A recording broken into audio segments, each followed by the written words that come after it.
It goes without saying that working in the public eye comes with judgment and scrutiny. As paramedics, our professionalism and competency must reflect positively on the ambulance service in order to earn and maintain the public's respect and trust. Fitness to practice hearings enact justice through legislation, reinforcing the definition of misconduct.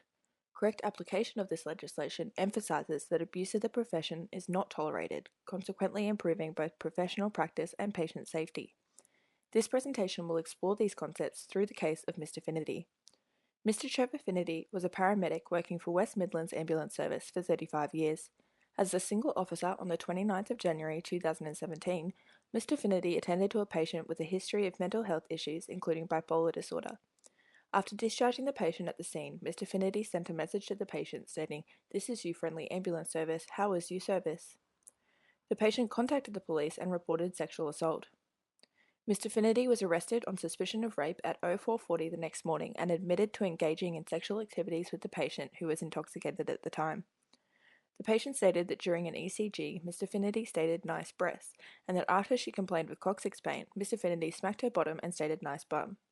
The patient stated they then performed oral sex on each other and engaged in sexual intercourse. Mr. Finnerty stated that he initially refused, but she then blackmailed him by threatening to tell his boss that he had done it anyway. Mr. Finnerty was suspended on January the 31st of 2017 and then resigned the following day and was not charged with any criminal offence. Mr. Finnerty was found to have been involved in misconduct and was struck off the paramedic board. The Criminal Code Act 1899 states in section 218 that a person who by threats or intimidation of any kind procures a person to engage in a sexual act commits a crime. If Mr. Finnerty's excuse that the patient blackmailed him is to be taken into account, then we must assess the possibility that the patient has breached this point of the Criminal Code Act. Excluding Mr. Finnerty's claim, there is no proof that the patient threatened him with reporting sexual allegations to his superiors. If the patient had threatened Mr. Finnerty to procure sexual acts, the patient could not be held accountable for her actions due to both her extensive history of mental illness and her intoxicated state. Sections 27 and 28 of the Criminal Code Act 1899 remove any potential accountability, stating that a person affected by mental illness is not criminally responsible for an act if their capacity to understand their actions is impaired. According to Section 348 of the Criminal Code Act 1899, consent must be freely and voluntarily given by a person with the cognitive capacity to give the consent. Bipolar individuals experiencing manic episodes may experience hypersexuality. Ferracuti, Raja, Zangaro, and Mandarelli found that manic episodes can leave patients vulnerable to having reduced ability to consent to sexual acts.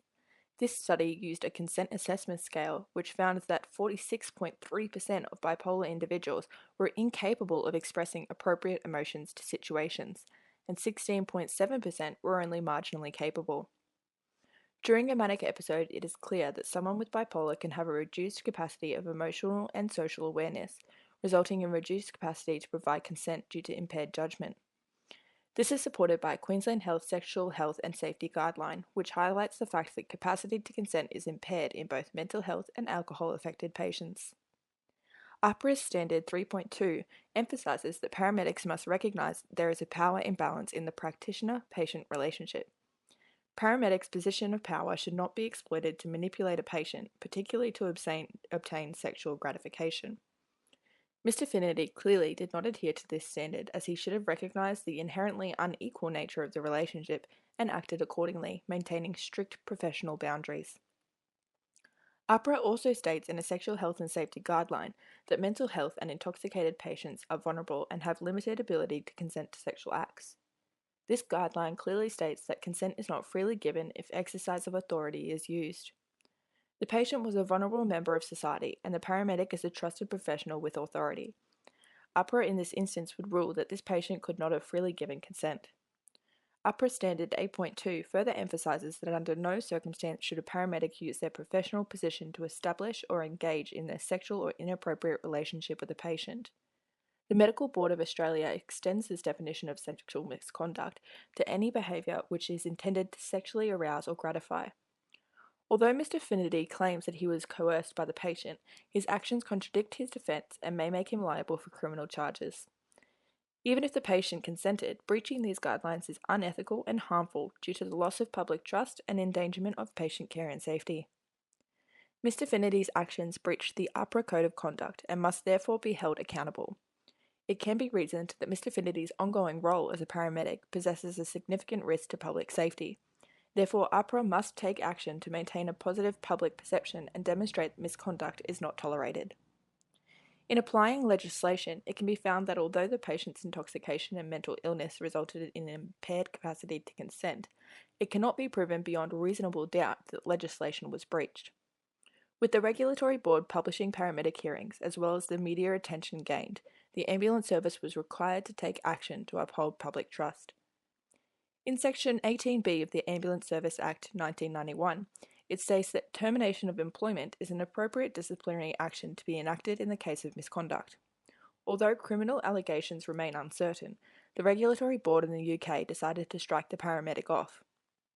We recommend the same action be taken under Queensland laws and AHPRA guidelines. This reinforces that sexual activity with patients is unacceptable and broadcasts to the wider community that misconduct is appropriately disciplined. If the NHS did not take action, it would have reflected poorly on the service and resulted in a damaged public perception. In conclusion, disciplinary hearings like that of Mr. Finity are necessary to set a precedent for employees of any ambulance service. Cases like this set definitive guidelines for what constitutes misconduct based on the Regulatory Board expectations of paramedic professionalism and behaviour. The application of legislation demonstrates effective management of misconduct, allowing for greatest patient safety and consequently maximising the outcome for all parties involved.